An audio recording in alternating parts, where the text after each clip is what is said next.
Hi guys, welcome to my YouTube channel. और आज मैं आपको एक नया चाइनीज ड्रामा जिसका नाम है माय बार्गेनिंग क्वीन, जो कि 2021 में रिलीज हुआ है और इसके बेसिकली टोटल 40 एपिसोड्स हैं। तो मैंने आपको लास्ट वीडियोस में एपिसोड 1 से लेकर 10 तक की हिंदी एक्सप्लेनेशन बता दी थी।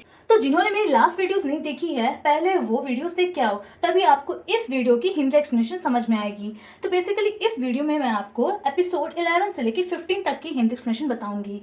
तो चलो अपनी वीडियो स्टार्ट करते हैं। तो लास्ट सीन में हमने देखा था जहां पर शैंग जानिंग को मजबूर किया जाता है कि वो एवरग्रीन का सेकंड फ्लोर बेच दे, बट यहाँ पर जो शैंग जानिंग है वो मानने को तैयार नहीं होता है और वो अपनी पर्सनल इनकम लगाकर सेकंड फ्लोर को बनाने की कोशिश करता है।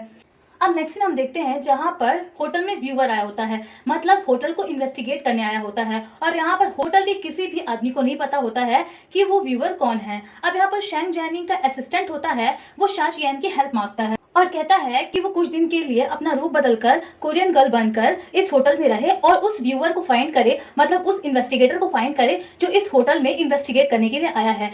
अब यहाँ पर जो शैंग जैनिंग का असिस्टेंट होता है वो ये सारी बातें शा चियान से कहता है कि वो शैंग जैनिंग से छुपा कर रखे और यहाँ पर जो शैंग जैनिंग का असिस्टेंट होता है वो शा चियान को उसका रूम दे देता है। अब यहाँ पर हमें ये भी दिखाया जाता है कि जो शैंग जैनिंग है वो होटल में अलग अलग रूप बदल कर रहता है, मतलब कभी वो गार्डनर बन जाता है तो कभी वो होटल में इंस्पेक्शन करने लगता है। तो यहाँ पर जो शा चियान होती है वो शैंग जैनिंग को ही इन्वेस्टिगेटर मानने लगती है। अब यहाँ पर वो शैंग जैनिंग को पहचान नहीं पाती है क्योंकि जो शैंग जैनिंग है उसने अलग कपड़े पहने हुए होते हैं, मतलब उसने बॉस के कपड़े नहीं पहने होते हैं, उसने एक गार्डनर के कपड़े पहने होते हैं। और यहाँ पर जो शैंग जैनिंग है वो होटल में देख रहा होता है कि कहाँ कहाँ क्या गड़बड़ी है ताकि उसे सुधार सके। अब यहाँ पर जो शा चियान है वो शैंग जैनिंग को ऐसा करते हुए देख लेती है और यहाँ पर उसे पता नहीं होता कि वो शैंग जैनिंग ही है और वो उसे व्यूअर समझ लेती है। अब नेक्स्ट हम देखते हैं जहाँ पर जो शैंग जैनिंग होता है वो पूरा होटल का इन्वेस्टिगेशन करने के बाद अपने कमरे में जाता है और यहाँ पर शा चियान है उसे मिसअंडरस्टैंडिंग होती है और उसे लगता है कि जो व्यूअर है वो उसके कमरे के ठीक बगल में रहता है। अब यहाँ पर वो शैंग जैनिंग के असिस्टेंट को कॉल करती है और कहती है कि उसने व्यूअर का, मतलब इन्वेस्टिगेटर का रूम नंबर फाइंड कर लिया है।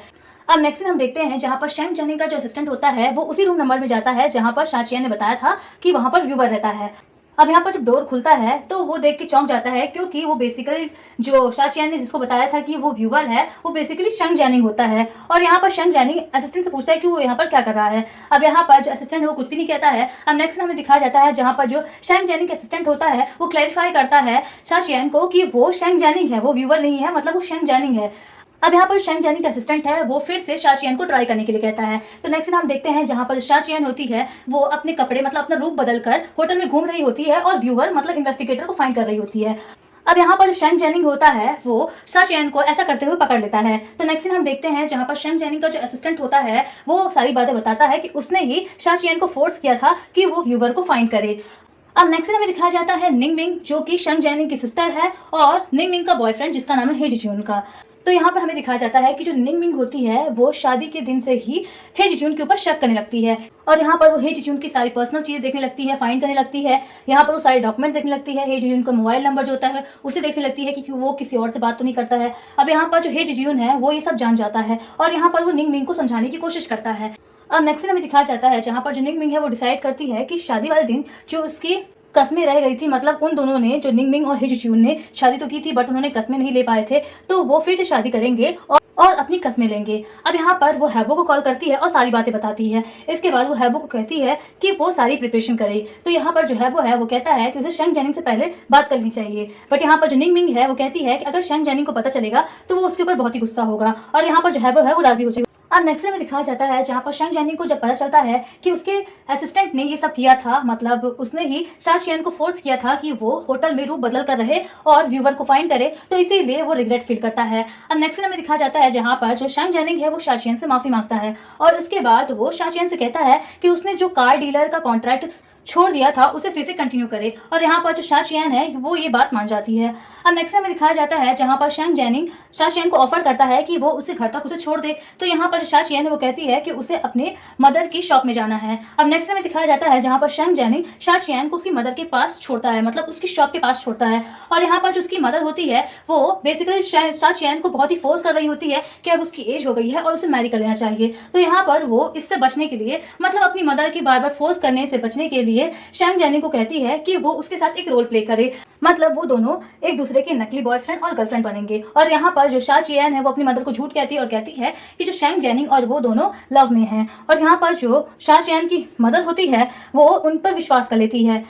अब नेक्स्ट में दिखाया जाता है जहाँ पर हैबो की जो असिस्टेंट होती है उसे भी पता चल जाता है कि होटल का व्यूवर कौन है, मतलब इन्वेस्टिगेटर कौन है, और यहाँ पर वो सारी बातें हैबो को बताती है। इसके बाद जो हैबो है वो कहता है कि वो उस पर कड़ी नजर रखे। अब नेक्स्ट हम देखते हैं जहाँ पर जो होटल का व्यूवर होता है वो लिफ्ट में जा रहा होता है और तभी सेकंड फ्लोर में उसे शैंग जेनिंग और शा चियन भी उस लिफ्ट में मिल जाते हैं। मतलब यहाँ पर उस लिफ्ट में 3 लोग थे, शा चियन, शैंग जेनिंग और होटल का व्यूवर। अब यहाँ पर सडनली तभी लाइट गुल हो जाती है और यहाँ पर जो लिफ्ट है वो वहीं पर फंस जाती है। अब यहाँ पर जो होटल का व्यूवर होता है वो कहता है कि उसे अंधेरे से बीमारी है, मतलब अगर जहाँ पर अंधेरा होता है तो वो डर जाता है और यहाँ पर इतना कहकर जो होटल का व्यूवर होता है वो बेहोश हो जाता है। अब यहाँ पर शा चियन और शैंग जेनिंग होटल के व्यूवर को होश में लाने की कोशिश करते हैं, बट जो उसकी सांस होती है वो बंद होने लगती है। तो यहाँ पर जो शैंग जेनिंग है वो होटल के व्यूवर को बचाने के लिए अपने मुंह से हवा पंप करता है। अब ये जो न्यूज होती है कि जो होटल के सेकंड फ्लोर की जो लिफ्ट है वो फंस गई है, ये पूरे होटल में फैल जाती है। और इधर जो हे जिज्यून और निंग मिंग जो शादी की रस्में निभा रहे होते हैं उन्हें भी ये पता चलता है। तो यहाँ पर जो निंग मिंग और हे जिज्यून घबरा कर दौड़ते दौड़ते वहां पर जाते हैं। अब यहाँ पर सडनली लाइट आ जाती है और यहाँ पर जो होटल का व्यूवर होता है उसे तो लिफ्ट से निकाल लिया जाता है, बट जो लिफ्ट होती है वो फिसलने के कारण नीचे चली जाती है और यहाँ पर जो शा चियन और जो शैंग जेनिंग है वो उसी लिफ्ट में फंस जाते हैं। अब नेक्स्ट हम देखते हैं जहाँ पर शा चियन और जो शैंग जेनिंग होते हैं वो लिफ्ट में फंसे हुए होते हैं और यहाँ पर शा चियन वो सोचती है कि उसकी लाइफ का एंड होने वाला है और इसीलिए वो अपनी आखिरी ख्वाहिशें बताती है शैंग जेनिंग को, जिसमें से वो कहती है कि उसे एक बार अपने बॉयफ्रेंड से सॉन्ग सुनना पसंद होगा, मतलब अपनी लाइफ के एंड में वो अपने बॉयफ्रेंड से सॉन्ग सुनना चाहेगी। और यहाँ पर शैंग जेनिंग है वो शा चियन के लिए सॉन्ग गाता है। तो नेक्स्ट हम देखते हैं जहाँ पर ये जो सारा कारनामा किया गया होता है, मतलब लाइट गोल हो जाती है और यहाँ पर लिफ्ट में जो शैंग जेनिंग, शा चियन और जो व्यूवर होते हैं वो फंस जाते हैं। वो एक सोची समझी शादी थी, मतलब यहाँ पर जो हैबो के असिस्टेंट होती है उसने ये सब किया हुआ था ताकि वो व्यूवर को वहाँ पर मार सके, मतलब जो इन्वेस्टिगेटर है उसे लिफ्ट में ही मार सके। बट यहाँ पर अनफॉर्चुनेटली जो इन्वेस्टिगेटर होता है वो बच जाता है। अब यहाँ पर जो हैबो होता है उसे ये बात पता चलती है और यहाँ पर वो असिस्टेंट को, मतलब अपनी असिस्टेंट को बहुत डांटता है और कहता है कि उसने उससे बिना पूछे ये सब क्यों किया। अब नेक्स्ट हम देखते हैं नेक्स्ट डे का, जहाँ पर शा चियन और शैंग जेनिंग जो होते हैं वो दोनों लिफ्ट से छूट जाते हैं। अब यहाँ पर शैंग जेनिंग जो होता है वो अपने ऑफिस में बैठा होता है और तभी उसका असिस्टेंट एक पर्सन को लेके आता है जो अपने आप को इंट्रोड्यूस करवाता है कि वही होटल का व्यूवर है और उसका नाम जे चाई पंग है। अब यहाँ पर वो शैंग जेनिंग का धन्यवाद करता है कि उस दिन जो लिफ्ट में वो बेहोश हो गया था तो यहाँ पर जो शैंग जेनिंग है उसने ही उसे एयर पंप की, मतलब उसकी जान बचाई। अब यहाँ पर जो जे चाई पंग होता है वो शैंग जेनिंग से कहता है कि वो होटल को गंदे रेट देगा, मतलब उसे 10 में से 10 नहीं दे सकता है क्योंकि जो होटल का सेकंड फ्लोर है वो खराब है, मतलब जो सेकंड फ्लोर है वो अच्छे से मेंटेन नहीं है और जिसकी वजह से वो कल लिफ्ट में फंस गया था। अब यहाँ पर जो होटल का व्यूअर, मतलब जे चाई पंग है, वो कहता है कि वो शैंग जेनिंग के अच्छे बर्ताव से उसे एक बार और मौका देगा और एक बार फिर से होटल का सर्वे करेगा। अब नेक्स्ट में दिखाया जाता है जहाँ पर शैंग जेनिंग को पता चलता है कि उसने जो सेकंड फ्लोर के लिए जो भी मटेरियल्स मंगवाए थे, मतलब जो भी लकड़ियां मंगवाई थी फ्लोर के लिए, वो सारी आते आते रास्ते में डिमक निकाल ली या फिर वो खराब हो गई हैं और यहाँ पर उसके जो पैसे हैं वो भी डूब गए होते हैं। अब यहाँ पर जो शैंग जेनिंग है उसके पास इतना अब बजट नहीं होता है कि वो होटल के सेकंड फ्लोर को बनवा सके। तो अब नेक्स्ट में दिखाया जाता है जहाँ पर जो एवरग्रीन होटल का एक शेयर होल्डर होता है वो हैबो के ऑफिस में आता है और यहाँ पर वो हैबो को कहता है कि वो समझदार है तो वो चाहे तो सेकंड फ्लोर को बेच सकता है। बट यहाँ पर जो हैबो है वो कहता है कि वो शैंग जेनिंग के हाथ में है क्योंकि अभी वही होटल का जनरल मैनेजर है। अब यहाँ पर ये जो शैंग जेनिंग होता है वो भी वहां पर आ रहा होता है हैबो से मिलने और वो ये सारी बातें सुन लेता है। अब नेक्स्ट में दिखाया जाता है जहाँ पर शैंग जेनिंग हैबो से मिलने उसके ऑफिस में जाता है और यहाँ पर वो हैबो से कहता है कि उसने सारी बातें सुनी जो उसके और शेयर होल्डर के बीच में हुई। अब यहाँ पर जो शैंग जेनिंग है वो हैबो को कहता है कि अब उसके पास इतना फंड नहीं बचा कि वो सेकंड फ्लोर को मेंटेन करवा सके। तो यहाँ पर वो हैबो से मदद मांगता है और कहता है कि वो सेकंड फ्लोर को मेंटेन करवाए और इसके बदले जो शैंग जेनिंग है वो अपनी पदवी जनरल मैनेजर की हैबो को दे देगा। तो नेक्स्ट हम देखते हैं जहां पर सभी शेयर होल्डर के सामने जो शैंग जेनिंग होता है वो हैबो को अपनी पदवी दे देता है, मतलब जनरल मैनेजर की पदवी दे देता है। और यहाँ पर जो हैबो है वो शैंग जेनिंग से वादा करता है कि वो सेकंड फ्लोर को मेंटेन करवाएगा। अब यहाँ होल्डर्स हैं वो ना ही शैंग जेनिंग से और ना ही हैबो से सेटिस्फाई होते हैं और वो कहते हैं कि जो सेकंड फ्लोर है उसे बिक जाना चाहिए। बट यहाँ पर जो शैंग जेनिंग है वो सेकंड फ्लोर को बेचने के लिए राजी नहीं होता है क्योंकि जो एवरग्रीन होटल है उसकी शुरुआत उसके फादर ने सेकंड फ्लोर से की थी और इसीलिए वो सेकंड फ्लोर को नहीं बेचना चाहता है। अब नेक्स्ट हमें दिखाया जाता है जहाँ पर मिस्टर यू, जो कि मैंने आपको बताया था कि वो भी एवरग्रीन का एक शेयर होल्डर है, वो हैबो से बात करता है और कहता है कि क्या वो पागल हो गया है, क्या वो शैंग जेनिंग की साइड है। मतलब वो यहाँ पर जो वो शेयर होल्डर होता है वो चाहता है कि जो सेकंड फ्लोर है वो बिक जाए और वो लीही कैपिटल के हाथ में आ जाए, जिससे जो लीही कैपिटल है उसे आसानी होगी पूरे एवरग्रीन होटल को हड़पने में। अब यहाँ पर जो हैबो है वो कहता है कि उसने शैंग जेनिंग को वादा किया है और इसीलिए उसे ये वादा निभाना पड़ेगा, मतलब जो सेकंड फ्लोर है उसे मेंटेन करवाना पड़ेगा। और यहाँ पर जो हैबो है वो कहता है कि अगर सेकंड फ्लोर मेंटेन नहीं होगा तो इससे उनको भी घाटा होगा, क्योंकि अगर सेकंड फ्लोर मेंटेन नहीं होंगे तो जो शेयर होल्डर्स होंगे वो अपने शेयर्स कम लगाएंगे एवरग्रीन होटल में, जिससे जो शेयर्स होंगे वो घट जाएंगे और यहाँ पर जो एवरग्रीन होटल है उसकी जो रेपुटेशन है वो भी खत्म हो जाएगी। इससे आसानी होगी लीही कैपिटल को एवरग्रीन होटल लेने में। अब यहाँ पर जो मिस्टर यू है वो भी राजी हो जाते हैं हैबो के डिसीजन से। अब नेक्स्ट सीन हम देखते हैं जहाँ पर शैंग जेनिंग होता है उसकी नौकरी चल जाती है, मतलब जनरल मैनेजर की जो नौकरी होती है वो हैबो को दे देता है और इसके बाद जो शैंग जेनिंग है वो एक सिंपल लाइफ जीने लगता है और यहाँ पर वो शाचियंस के साथ रहने लगता है। अब यहाँ पर जो शैंग जेनिंग होता है वो पूरे दिन खाली बैठा होता है, इसीलिए वो शाचियन से कहता है कि वो उसे कोई काम दे जिससे वो अपना दिन बिजी रखे। अब यहाँ पर जो शाचियन है वो शैंग जेनिंग को अपना असिस्टेंट बना लेती है। अब नेक्स्ट हम देखते हैं जहाँ पर शाचियन कहीं बाहर घूमने जा रही होती है और तभी वहाँ पर शुलू आ जाती है, जो कि शाचियन की कॉलेज की फ्रेंड हुआ करती थी। अब यहाँ पर शुलू बताती है कि उसका एक फ्रेंड है जिसकी सॉफ्टवेयर कंपनी है और इसीलिए उसे अपनी कंपनी में सॉफ्टवेयर से रिलेटेड कुछ सामान मंगाने हैं। तो यहाँ पर जो शाचियन है वो एज बार्गेनर है तो वो उसकी मदद कर सकती है। अब यहाँ पर शाचियन होती है वो ये कॉन्ट्रैक्ट ले लेती है। अब नेक्स्ट हम देखते हैं जहाँ पर शुलू और शाचियन एक साथ बैठे होते हैं और यहाँ पर शुलू शाचियन से पूछती है कि क्या वो अभी किसी को डेट करती है, अगर नहीं करती है तो उसका एक फ्रेंड है जिसका बार का बिजनेस है तो वो उसके साथ रिलेशनशिप में रह सकती है। अब यहाँ पर जो शाचियन है वो बेसिकली इंटरेस्टेड तो नहीं होती है बट फिर भी वो हाँ कर देती है। अब यहाँ पर जो शुलू है वो शाचियन से अपने फ्रेंड से मिलने के लिए कहती है। तो नेक्स्ट हम देखते हैं जहाँ पर शाचियन शुलू के फ्रेंड से मिलने जाती है और यहाँ पर जब वो बार में आती है तो उसे पता चलता है कि जो शुलू का फ्रेंड है, मतलब उस बार का जो ओनर है, वो बिजनेस ट्रिप से बाहर गया है, इसीलिए वो उसे 2 दिन बाद मिल सकता है। अब यहाँ पर जो शाचियन है वो 2 दिन बाद उस बार के ओनर से मिलने जाती है, मतलब शुलू के फ्रेंड से मिलने जाती है और इधर जो शैंग जेनिंग होता है उसे जल्दी से फील होती है, मतलब यहाँ पर शैंग जेनिंग है उसकी फीलिंग्स शाचियन के लिए डेवलप होने लगती है और यहाँ पर हमें दिखाया जाता है कि जो शैंग जेनिंग है वो शाचियन को लाइक करने लगता है। अब नेक्स्ट हम देखते हैं जहाँ पर जो शाचियन उस बार के ओनर से मिलने जाती है और यहाँ पर जो म्यू शायन होता है वो भी शाचियन को लाइक करता है, इसीलिए वो भी उसी बार में जाता है और ये देखने के लिए कि आखिर शाचियन ने उस बार के ओनर को हाँ किया डेटिंग के लिए कि नहीं। अब इधर शैंग जेनिंग होता है वो भी बहुत घबराया हुआ होता है कि कहीं जो शाचियन है वो उस बार के ओनर से डेटिंग ना करने लगे, इसीलिए वो भी जाता है वहाँ पर, उस बार से वहाँ से ले आता है और उस बार के ओनर से कहता है कि वो उसकी गर्लफ्रेंड है। तो नेक्स्ट हम देखते हैं जहाँ पर जो शाचियन है वो शैंग जेनिंग से कहती है कि उसने ये सब क्या किया, मतलब उसे उसकी इतनी फिक्र क्यों हो रही है। तो यहाँ पर शैंग जेनिंग वो कहता है कि वो उसका असिस्टेंट है, इसीलिए वो अपने बॉस की फिक्र कर रहा है। अब नेक्स्ट हम देखते हैं जहाँ पर जो पू सोंग सैंग है वो सोचती है कि जो हैबो है वो उसे लाइक करता है, इसीलिए वो हमेशा उसे डिनर के लिए इनवाइट करता है और उसके साथ इतनी चार्मिंग नेचर का रहता है। तो यहाँ पर जो पू सोंग सैंग है वो भी हैबो को लाइक करने लगती है और इसीलिए वो हैबो को इम्प्रेस करने के लिए उसके सामने अच्छी अच्छी ड्रेसेस पहन के आती है, उसे इन्वाइट करती है डिनर के लिए। अब यहाँ पर जो हैबो है वो क्लैरिफाई कर देता है कि जो पू सोंग सैंग है वो उसे अपनी सिस्टर मानता है, मतलब अपनी छोटी सिस्टर मानता है। अब यहाँ पर जो पू सोंग सैंग है उसको ये बिल्कुल भी अच्छा नहीं लगता है। नेक्स्ट हम देखते हैं जहाँ पर जो पू सोंग सैंग है वो हैबो को इन्वाइट करती है कि वो उसके साथ पार्क में बतख को देखने चले। अब यहाँ पर ठंडी बहुत होती है और यहाँ पर जो पू सोंग सैंग होती है वो बेसिकली शॉर्ट ड्रेस पहन के आई होती है।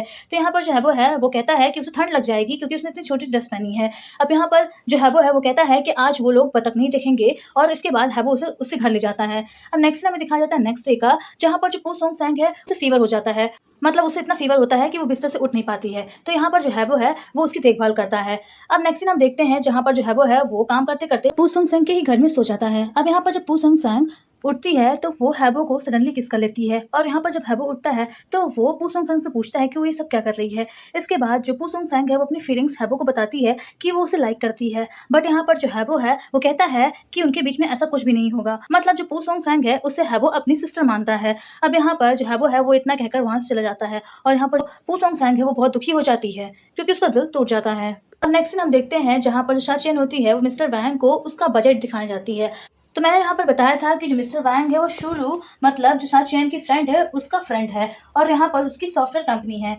अब यहाँ पर जो शाचियन है वो मिस्टर वैंग का इंतजार कर रही होती है कैफे में और तभी वहाँ पर एक बच्चा आता है जिसके हाथों में आइसक्रीम होती है और वो सडनली शाचियन की ड्रेस में गिर जाती है। अब यहाँ पर जो शाचियन की ड्रेस होती है वो खराब हो जाती है, तो पास में एक लेडी बैठी होती है तो वो उसकी मदद करती है, मतलब उसे कोट देती है कुछ देर के लिए पहनने के लिए। अब नेक्स्ट सीन हम देखते हैं जहाँ पर शाचियन उस लेडी का धन्यवाद करती है। तो यहाँ पर जो वो लेडी है वो शाचियन से कहती है कि वो उससे कुछ बात करना चाहती है। अब यहाँ पर जो वो लेडी है वो शाचियन को अपना बिजनेस कार्ड देती है। तो यहाँ पर हमें पता चलता है कि वो लेडी लिही कैपिटल की फाइनेंशियल कंसल्टेंट है और उसका नाम है शी लिन। अब यहाँ पर कंसल्टेंट का मतलब है सलाहकार। तो यहाँ पर हमें ये भी दिखाया जाता है कि जो शी लिन है वो शैंग जेनिंग की फ्रेंड हुआ करती थी जब वो लोग स्कूल में पढ़ा करते थे। अब यहाँ पर शीलिन कहती है कि वो एक फ्लैट खरीदना चाहती है, इसीलिए वो बार्गेनर को ढूंढ रही है। तो क्या वो उसकी मदद कर सकती है? तो यहाँ पर जो शाचियन है वो कहती है कि वो फर्नीचर से रिलेटेड आइटम्स को ही बार्गेन करती है, क्योंकि जो फ्लैट्स हैं ये बहुत बड़ी बिग डील्स हैं। अब यहाँ पर तभी शैंग जेनिंग आ जाता है और यहाँ पर जो शाचियन है वो शैंग जेनिंग से पूछती है कि वो यहाँ पर क्या कर रहा है। तो यहाँ पर शैंग जेनिंग कहता है कि वो सोंग ने बताया कि उसके कपड़े गंदे हो गए हैं, इसीलिए वो उससे कपड़े लेके आया है। अब नेक्स्ट सीन हम देखते हैं जहाँ पर शीलिन शैंग जेनिंग को इनवाइट करती है कि जब वो लोग स्कूल में पढ़ा करते थे तो उनकी एक म्यूजिक टीचर थी जिसका 16th बर्थडे आने वाला है और इसीलिए वो अपने म्यूजिक टीचर का बर्थडे सेलिब्रेट करना चाहती है। अब यहाँ पर शैंग जेनिंग है वो अपने असिस्टेंट से सलाह मांगता है कि वो शाचियन को कैसे इम्प्रेस करे। तो यहाँ पर जो असिस्टेंट है वो कहता है कि उसे शीलिन के साथ अपने टीचर का बर्थडे मनाने चले जाना चाहिए, जिससे जो शाचियन है अगर वो शैंग जेनिंग को लाइक करती है तो वो उसके लिए जेलसी जरूर फील करेगी। अब नेक्स्ट में दिखाया जाता है जहाँ पर शैंग जेनिंग शाचियन से लीव मांगता है एक दिन के लिए और यहाँ पर शाचियन है वो ना चाहते हुए भी शैंग जेनिंग को एक दिन का लीव दे देती है। नेक्स्ट दिन हम देखते हैं जहाँ पर जो शीलिन और शैंग जेनिंग टूर में गए होते हैं, मतलब अपने टीचर का बर्थडे बनाने गए होते हैं। तो यहाँ पर उन्हें पता चलता है कि जो उसके टीचर है उसका बर्थडे 2 दिन बाद है, या मतलब यहाँ पर जो शीलिन है उसे मिसअंडरस्टैंडिंग हो जाती है। तो यहाँ पर जो शैंग जेनिंग है और शीलिन को 2 दिन के लिए वहां पर रुकना पड़ता है। अब यहाँ पर जो शैंग जेनिंग शाचियन को बताता है कि वो 2 दिन के लिए और रुकेगा। अब यहाँ पर जो शाचियन है उसे बिल्कुल भी अच्छा नहीं लगता है और उसे लगता है कि जो शैंग जेनिंग है वो शीलिन के साथ कहीं डेट ना करने लगे। अब नेक्स्ट दिन हम देखते हैं जहाँ पर शाचियन होती है वो उसी होटल में जाती है जहाँ पर जो शैंग जेनिंग है वो रुका होता है अपनी टीचर का बर्थडे बनाने के लिए। अब यहाँ पर जो शाचियन है वो शैंग जेनिंग को देख लेती है और उसे रोकने जा रही होती है, तभी वो एक पर्सन से टकरा जाती है और जिसकी वजह से उसका मोबाइल जो होता है वो गिर जाता है। अब नेक्स्ट दिन हम देखते हैं जहाँ पर जो शीलिन होती है वो शैंग जेनिंग को ऑफर करती है ड्रिंक के लिए। तो नेक्स्ट दिन हम देखते हैं जहाँ पर जो शीलिन है वो अपने बारे में बताती है कि जब वो हाई स्कूल से पास होकर ग्रेजुएशन की उसके बाद उसने एक नॉर्मल पर्सन से शादी कर ली और उसका एक बच्चा भी हुआ। बट यहाँ पर वो अपने जो मैरिड लाइफ से सेटिस्फाई नहीं थी, मतलब अपनी लाइफ से सेटिस्फाई नहीं थी, उसे कुछ बड़ा करना था, इसीलिए उसने अपने हस्बैंड से डिवोर्स ले लिया। इसके बाद वो कहती है कि उसने अपनी लाइफ में गलत पर्सन को चुना, इससे अच्छा वो शैंग जेनिंग को चुनती। मतलब यहाँ पर वो कहती है कि वो शैंग जेनिंग को लाइक करती है, बट यहाँ पर शैंग जेनिंग है वो उस पर इंटरेस्टेड नहीं होता है।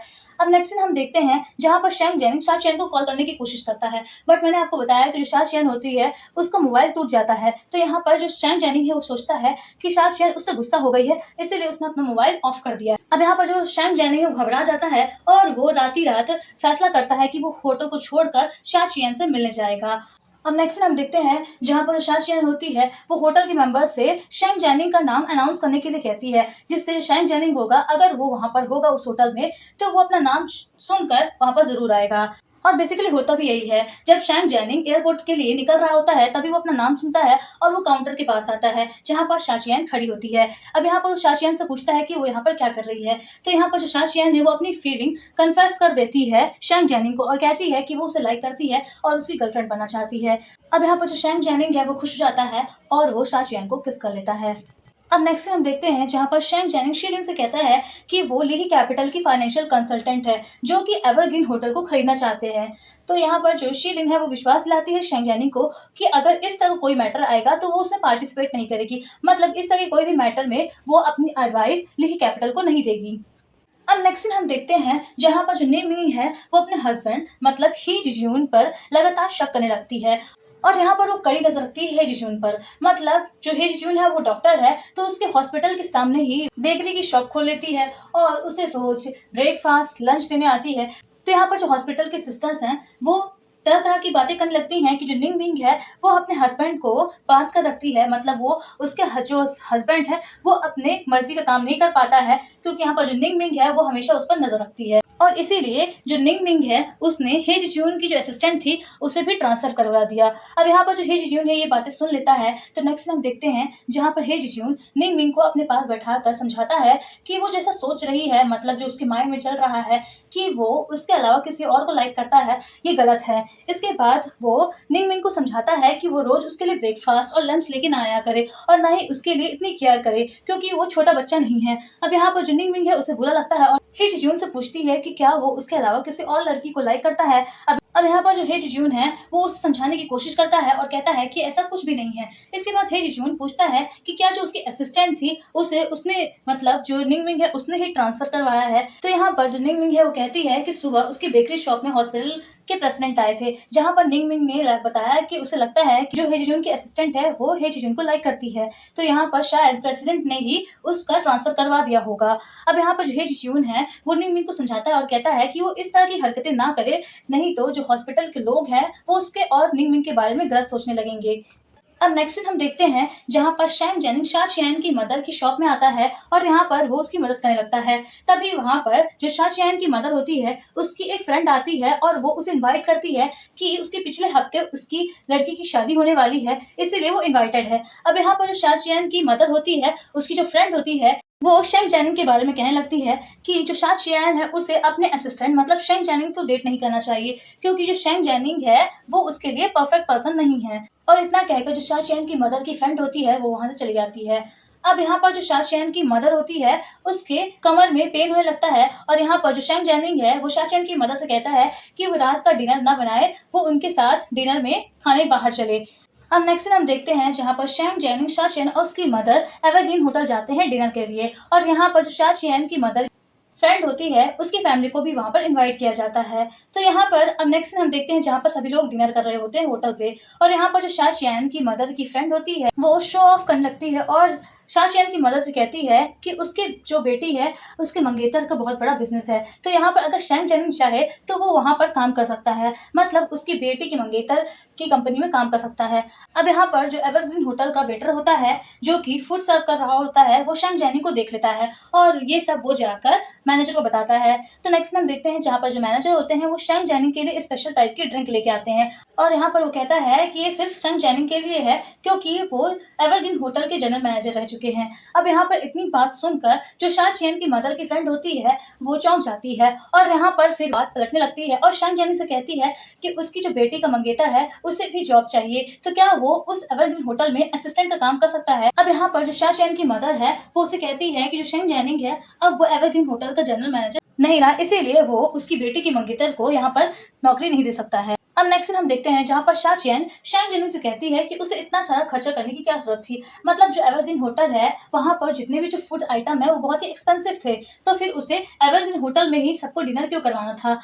और यहाँ पर वो शेंग जेनिंग से पूछती है कि उसके पास इतने सारे पैसे कहाँ से आए। अब यहाँ पर शा चियान है वो शेंग जेनिंग को एडवाइस देती है कि वो मिडिल पर्सन बन गया है, मतलब आम आदमी बन गया है और मिडिल पर्सन के लिए ये सब खर्च करना जरूरी नहीं है। अब इसके बाद नेक्स्ट हमें दिखाया जाता है जहाँ पर जो शेंग जेनिंग होता है वो उसे एक बहुत बड़े पार्क में ले जाता है और यहाँ पर वो बताता है कि जो पार्क है उसने एक दिन के लिए बुक किया है। अब यहाँ पर शा चियान है वो ये सब देखकर चौंक जाती है और वो शेंग जेनिंग से पूछती है कि उसके पास इतने सारे पैसे कहाँ से आए कि उसने एक पूरे के पूरे पार्क को ही एक दिन के लिए खरीद लिया। अब यहाँ पर शेंग जेनिंग बताता है कि जब वो होटल को छोड़ा था, मतलब जब जनरल मैनेजर की पदवी उसने छोड़ी थी, तब जो सेकंड फ्लोर का काम था उसका जो बोझ था उसके सर से निकल गया, मतलब यहाँ पर उसने हैबो को सारी जिम्मेदारी दी थी सेकंड फ्लोर को रिपेयर करने के लिए। और यहाँ पर जो एवरग्रीन होटल में जितने भी उसके शेयर्स थे उसके पैसे उसे मिल गए और इसीलिए उसके पास आज इतने पैसे हैं। अब नेक्स्ट हम देखते हैं जहाँ पर जो पू सोंग सैंग है वो हैबो से बहुत ही गुस्से में होती है और इसीलिए वो उसका फोन नंबर डिलीट कर रही होती है मोबाइल से, बट यहाँ पर उससे गलती से हैबो कॉल लग जाता है। अब यहाँ पर जो पू सोंग सैंग है उसे पता नहीं होता है कि उसने गलती से हैबो को कॉल कर दिया है और यहाँ पर जो पू सोंग सैंग है वो अपने घर की सफाई कर रही होती है। अब यहाँ पर तभी चूहा आ जाता है और यहाँ पर जो पू सोंग सैंग है वो बहुत तेज से चिल्ला देती है और यहाँ पर जो हैबो है जब उसकी कॉल उठाता है और वो पू सोंग सैंग की आवाज सुनता है तो यहाँ पर जो हैबो है वो दौड़ते दौड़ते पू सोंग सैंग के घर जाता है। तो नेक्स्ट हम देखते हैं जहाँ पर हैबो पू सोंग सैंग के घर आता है और यहाँ पर वो उससे कहता है कि वो उससे घबरा गया था क्योंकि उसके मोबाइल में उसके चिल्लाने की आवाज सुनाई थी। अब यहाँ पर जो हैबो है वो पू सोंग से कहता है कि अगर उसे कभी उसके घर आना हो तो वो आ सकती है, बट यहाँ पर जो पू सोंग सैंग है वो कहती है कि अब वो उसके घर कभी नहीं आएगी। इसके बाद जो हैबो है वो कहता है कि वो अपने घर में एक सीसीटीवी कैमरा लगा देगा जिससे वो अपनी बिल्ली को देख सकती है।